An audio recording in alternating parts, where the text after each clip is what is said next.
Assortment. Exploring the meaning and usage of a diverse word.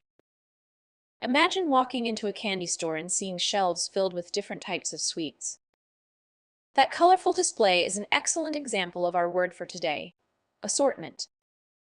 Word type. Assortment is a noun. Meaning, an assortment is a collection or group of various types of things, often related but different from each other. It implies a diverse selection or mixture of items. Word history.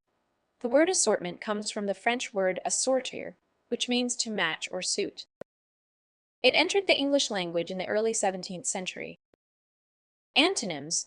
Some opposites of assortment include uniformity, homogeneity, and sameness.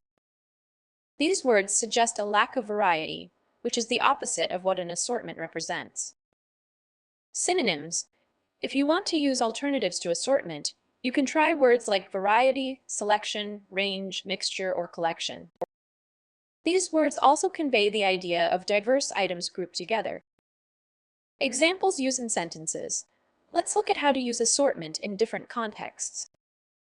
The supermarket offers a wide assortment of fruits and vegetables from around the world. The museum exhibition featured an interesting assortment of ancient artifacts.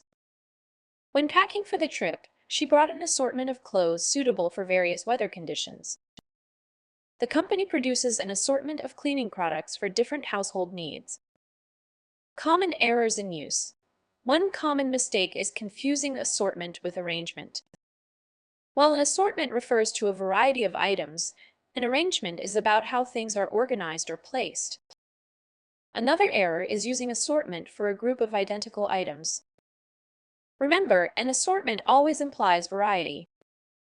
To wrap up, an assortment is a diverse collection of related items. Whether you're describing food, clothing, or ideas, this word helps you express variety and diversity. Try using assortment in your conversations and writing to showcase your expanding vocabulary. The more you practice, the more natural it will become in your everyday language use.